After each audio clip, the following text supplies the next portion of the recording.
ಸಭಾಧ್ಯಕ್ಷರೇ, ಇದು ನನ್ನ ಕ್ಷೇತ್ರಕ್ಕೆ ಸುಮಾರು ಕೊಳಗೇರಿ ಪ್ರದೇಶಗಳು ಸುಮಾರು 5,000 ಮನೆಗಳಿದೆ. 5,000 ಮನೆಗಳು ಕೊಟ್ಟರೆ 24 ಲಕ್ಷ. ಇದು ನಮ್ಮ ಕ್ಷೇತ್ರದ ಡೆವಲಪ್ಮೆಂಟ್. ಇದು ಸ್ಲಮ್ ಬೋರ್ಡ್ ಡಿಪಾರ್ಟ್ಮೆಂಟ್. ಇದ್ರ ಒಳಗಡೆ ಸುಮಾರು 460 ಮನೆ ಡೆಮಾಲಿಷ್ ಮಾಡಿ ಅವ್ರು ಯಾರೋ ಪಾಪ ವಾಸ ಮಾಡ್ತಾ ಇದ್ರು. ಅವ್ರಿಗೋಗಿದ್ದೆ ನಾವು ಸ್ಲಮ್ ಬೋರ್ಡಿನ ಮನೆ ಕಟ್ಬಿಡ್ತೀವಿ, ನಿಮಗೆ ಅರಮನೆ ಮಾಡ್ತೀವಿ, ನೀವು ಇಲ್ಲಿ ವಾಸ ಮಾಡಿ, ಕೊಳಗೇರಿ ಬೇಡ ನಿಮಗೆ ಅಂತೇಳಿ ಇರೋ ಮನೆಗಳನ್ನ ಒಡೆದಾಕಿ ಇವತ್ತು ಅದೇನೂ ಮುಂದುವರಿತಾ ಇಲ್ಲ. ಅದಕ್ಕೆ ಹೌಸಲ್ಲಿ ಪ್ರಶ್ನೆ ಕೇಳಿದ್ರೆ ಉತ್ತರ ಸರಿ ಕೊಡಲ್ಲ. ಅದಕ್ಕೆ ಪಾಪ RTIನಲ್ಲಿ ತರಿಸ್ಕೊಂಡೆ ಏನು ಕೊಡ್ತಾರೆ ನೋಡೋಣ ಅಂತ. RTIನಲ್ಲಿ ಕೊಡ್ತಾರೆ ನೋಡಿ, 19/12/2021 ಖಾಲಿ ಮಾಡಿಸಿರುವ ಮನೆಗಳನ್ನು ಕೆಡವಿ 1 ವರ್ಷದೊಳಗೆ ಹೊಸ ಮನೆಗಳನ್ನು ನಿರ್ಮಾಣ ಮಾಡಿಕೊಡುವುದಾಗಿ ಕರ್ನಾಟಕ ಕೊಳಗೇರಿ ಅಭಿವೃದ್ಧಿ ಮಂಡಳಿಯು ಹೇಳಿತ್ತು.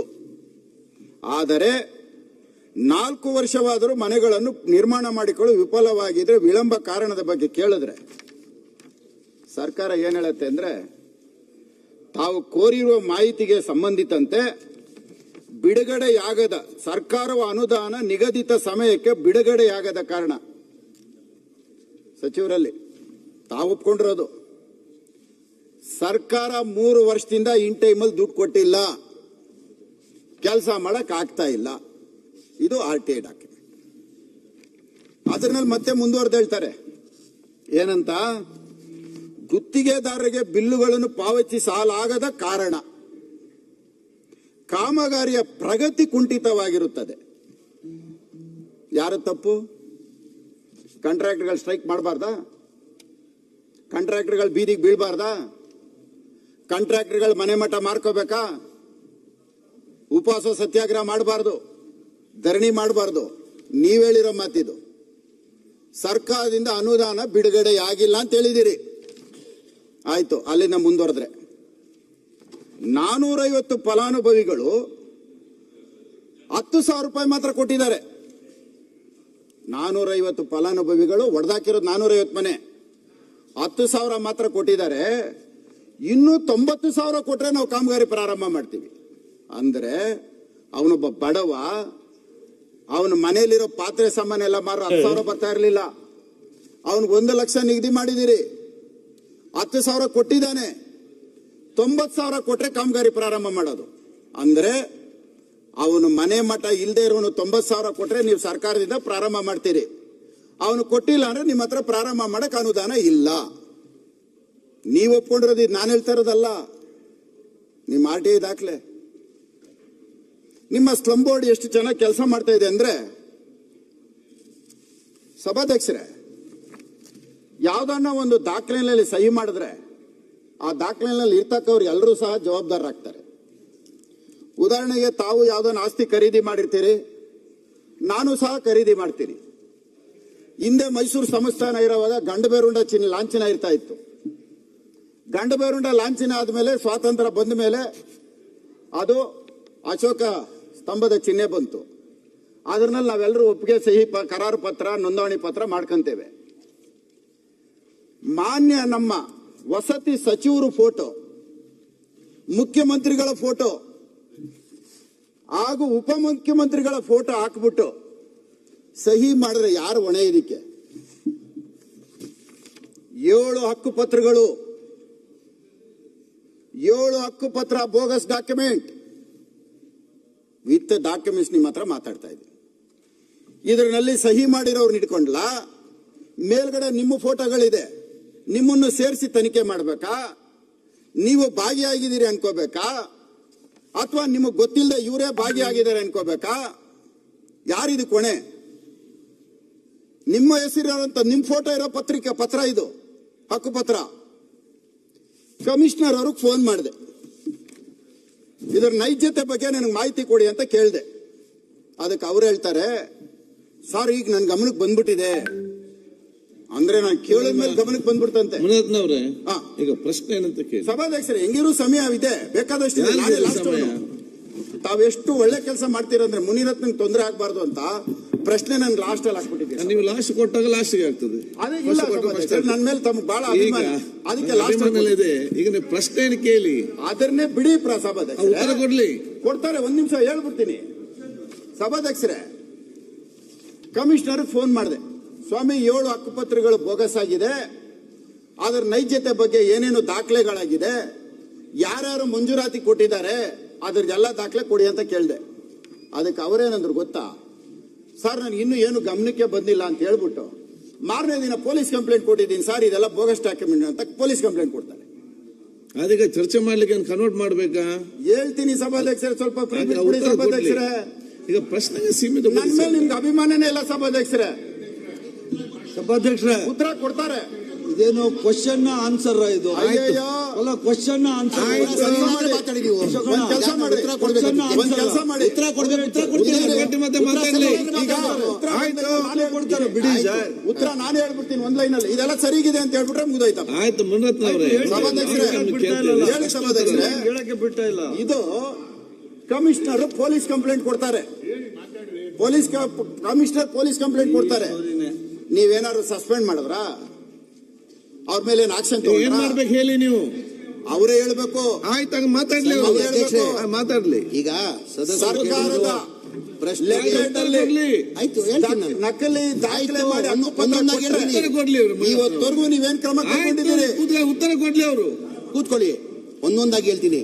ತಾವೇನ್ ಸ್ಲಮ್ ಬೋರ್ಡ್ ಅಲ್ಲಿ ನನ್ನ ಕ್ಷೇತ್ರದಲ್ಲಿ ಸ್ಲಮ್ಗಳವೆ, ನನ್ ಬರೀ 5 ಲಕ್ಷ ಅನುದಾನ ಬಂದಿದೆ 2022-23 ಅಂತ ತಾವ್ ಹೇಳಿದೀರಾ.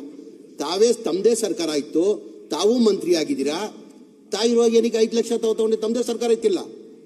ತಮ್ಮದೇ ಸರ್ಕಾರ ತಂದಿದ್ದು 2023 ತಾವೇ ಹೇಳಿದ್ರಿ. 2022-23 ನನ್ನ ಕ್ಷೇತ್ರಕ್ಕೆ ಸ್ಲಮ್ ಬೋರ್ಡ್ ಡೆವಲಪ್ಮೆಂಟ್ಗೆ 5 ಲಕ್ಷ ಬಂದಿದೆ ಅಂತ. ಯಾರ ಸರ್ಕಾರಪ್ಪ ಇದ್ದಿದ್ದು 2022-23? ತಮ್ಮದೇ ಸರ್ಕಾರ ಇದ್ರಿ, ತಾವೇ ಮಂತ್ರಿ ಆಗಿದ್ರಿ. ಸ್ಲಮ್ ಬೋರ್ಡ್ ಬಗ್ಗೆ ಕಾಲೇಜಿ ಡೆವಲಪ್ಮೆಂಟ್ ಮಾಡಬೇಕಾದ್ರೆ ತಾವಾಗ ಅನುದಾನ ತರಬೇಕಾಗಿತ್ತು. ಒಂದು ನಾನು ಕಂಪ್ಲೀಟ್ ಮಾಡಿಬಿಡ್ತೀನಿ, ಆಮೇಲೆ ಹೇಳಿ.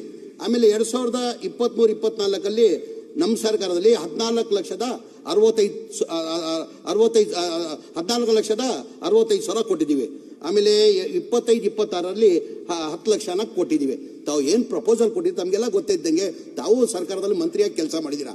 ಸ್ಲಮ್ ಬೋರ್ಡ್ ಡೆವಲಪ್ಮೆಂಟ್ಗೆ ಟೋಟಲ್ ಒಟ್ಟಾಗಿ ಯಾವ್ದನ ಸರ್ಕಾರ ಇರಲಿ, ಕಾಂಗ್ರೆಸ್ ಸರ್ಕಾರ ಇರಲಿ, ಜನತಾದಳ ಸರ್ಕಾರ ಇರಲಿ, ಬಿಜೆಪಿ ಸರ್ಕಾರದಲ್ಲಿ ನಮ್ಗೆ ಕೊಡದೆ 50 ಕೋಟಿ ಅನುದಾನ ಕೊಡ್ತಾರೆ ಇಡೀ ರಾಜ್ಯಕ್ಕೆ. ಟೋಟಲ್ ಸ್ಲಮ್ಗಳು ಎಷ್ಟಿವೆ? 2,800 ಸ್ಲಮ್ ಅವೆ. ಬೆಂಗಳೂರು ಸಿಟಿದಲ್ಲೇ 480 ಸ್ಲಮ್ಗಳವೆ. ಅನುದಾನನೇ ಕಡಿಮೆ. ಮುಂಚೆಯಿಂದ ಅಷ್ಟೇ ಕೊಟ್ಕೊಂಡು ಬರ್ತಾ ಇರೋದು. ಅವಾಗಿಂದ ತಮ್ಮ ಸರ್ಕಾರ ಆಯ್ತು, ಅವ್ರು ತಗೊಂಡ್ಬೇಕಾಗಿತ್ತು. ಒಂದು ಪ್ರಶ್ನೆ. ಆಮೇಲೆ ಮನೆಗಳು ತಾವು ಹೇಳಿದ್ರಲ್ಲ, ನನ್ನ ಮನೆಗಳು ಹಿಂದಿನ ಸರ್ಕಾರದಲ್ಲೇ 13 ಹಿಡ್ಕೊಂಡು 18ವರೆಗೂ 1000 ಮನೆಗಳು ಸ್ಯಾಂಕ್ಷನ್ ಆಗಿತ್ತು. ಅದಲ್ಲಿ 625 ಮನೆಗಳು ಕಂಪ್ಲೀಟ್ ಆಗಿದೆ. ಅದ್ರಲ್ಲಿ ತಾವು ಹೇಳಿದ್ರಿ, ನಾನು RTA ಇಂದ ತೆಗ್ದೆ, RTA ಬರೀ 1 ಲಕ್ಷದಲ್ಲಿ 10,000 ಕೊಟ್ಟಿದ್ದಾರೆ, 90,000 ಕೊಟ್ಟಿದ್ದಲ್ಲ ಕಾರಣಕ್ಕೆ ಮನೆಗಳು ಕೆಲಸ ಶುರು ಮಾಡಿಲ್ಲ ಅಂತ ಹೇಳ್ತಾರಲ್ಲ. ಅದೇನು RTA ಬಂದಿದೆ ನನ್ಗೆ ಗೊತ್ತಿಲ್ಲ. ತಮ್ಗೆ ಗೊತ್ತಿದ್ದಂಗೆ ಈಗ ಒಂದು ಮನೆ ಕಟ್ಟಬೇಕಾದ್ರೆ 7.5 ಲಕ್ಷ ರೂಪಾಯಿ ಆಗ್ತದೆ. ಕೇಂದ್ರ ಸರ್ಕಾರದಿಂದ ಪ್ರಧಾನ ಮಂತ್ರಿ ಆವಾಸ್ ಯೋಜನಾ ಅಂತ 1.5 ಲಕ್ಷ ಕೊಡ್ತಾರೆ. ರಾಜ್ಯ ಸರ್ಕಾರದಿಂದ ಜನರಲ್ಗೆ 1,20,000 ಕೊಡ್ತಾರೆ. SC ST ಇದ್ರೆ 2 ಲಕ್ಷ ಕೊಡ್ತಾರೆ. ಅವರೇಜ್ ತಗೊಂಡ್ರೆ 3 ಲಕ್ಷ ಆಗ್ತದೆ. ಬೆನಿಫಿಷಿಯರಿ 1 ಲಕ್ಷ ಇಲ್ಲ, 4.5 ಲಕ್ಷ ಕಟ್ಟಬೇಕಾಗಿತ್ತು. ಎಷ್ಟು? 4.5 ಲಕ್ಷ ಕಟ್ಟಬೇಕಾಗಿತ್ತು. ಇಡೀ ರಾಜ್ಯದಲ್ಲಿ ನಾನು ಹೇಳ್ತಾರೆ, ನಿಮ್ಗೆ ಒಂದೇ ಕ್ಷೇತ್ರ ಅಲ್ಲ. 1,80,253 ಮನೆಗೆ ಬೆನಿಫಿಷಿಯರಿ ಪೇಮೆಂಟ್ ಬರಬೇಕಾಗಿತ್ತು. 7,400 ಕೋಟಿ ಬರಬೇಕಾಗಿತ್ತು. ಬರೇ 310 ಕೋಟಿ ಬಂದಿತ್ತು. ಏನಕ್ಕಂದ್ರೆ ತಾವು ಹೇಳ್ದಂಗೆ ಬಡವ್ರು ಕೊಡಕ್ ಆಗಲ್ಲ. ಎಲ್ಲಿಂದ 91 ಲಕ್ಷ ಇಲ್ಲ, 4.5 ಲಕ್ಷ ಕೊಡ್ಬೇಕಾಗಿತ್ತು. ಪಾಪ ಬಡವ್ರು ಎಲ್ಲಿಂದ ಕೊಡಕ್ ಸಾಧ್ಯ? ತಾವ್ ಹೇಳ್ದಂಗೆ 5,000, 10,000, 15,000, 20,000 ಮೇಲೆ ಯಾರು ಕೊಡಕ್ಕೆ ಸಾಧ್ಯ ಆಗ್ಲಿಲ್ಲ. ನಾನ್ ಮಂತ್ರಿ ಆದ್ಮೇಲೆ ನನ್ ಗಮನಕ್ಕೆ ಬಂದಾದ್ಮೇಲೆ ಮನೆಯ ಮುಖ್ಯಮಂತ್ರಿಗೆ ನಾನು ಮನವಿ ಮಾಡ್ಕೊಂಡೆ, ಸರ್ ಬೆನಿಫಿಷಿಯರಿ ಪೇಮೆಂಟ್ ಕೊಡಕ್ ಸಾಧ್ಯ ಆಗಲ್ಲ, ಜನ ಬೀದಿಯಲ್ಲಿದ್ದಾರೆ, ಅವ್ರು ನಾವು ಸರ್ಕಾರ ವತಿಯಿಂದಾನೇ ಮನೆಗಳಿಗೆ ಕಟ್ಟಬೇಕಾಗ್ತದೆ ಅಂತ ಹೇಳ್ಬಿಟ್ಟು ಮನೆ ಮುಖ್ಯಮಂತ್ರಿ ಗಮನಕ್ಕೆ ತಂದೆ.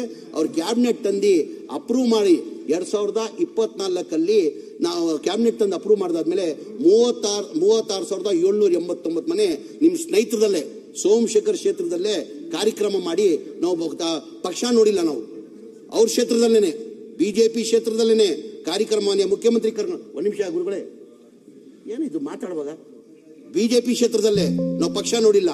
ಮನೆಗಳಲ್ಲಿ ಇದೆಯಂತ ಸೋಮಶೇಖರದಲ್ಲಿ ಕೆ ಆರ್ ಪುರಂದಲ್ಲಿ ಸೋಮಶೇಖರ್ ಕ್ಷೇತ್ರದಲ್ಲಿ 36,789 ಮನೆ ಕೊಟ್ವಿ. ಮೊನ್ನೆ ಜನವರಿ 24ಕ್ಕೆ ಹುಬ್ಳಿದಲ್ಲಿ ಕಾರ್ಯಕ್ರಮ ಮಾಡಿ 42,345 ಮನೆ ಕೊಟ್ಟಿದ್ದೀವಿ ನಮ್ಮ ಸರ್ಕಾರದಲ್ಲಿ. ಎಷ್ಟು? 80,000 ಮನೆ ಕೊಟ್ಟಿರೋದು ನಮ್ಮ ಸರ್ಕಾರ ಬಂದಾದ್ಮೇಲೆ. 1 ಲಕ್ಷ ಇಲ್ಲ, 4 ಲಕ್ಷ ನಾವು ಕೊಟ್ಟು ಮಾಡಿರೋದು.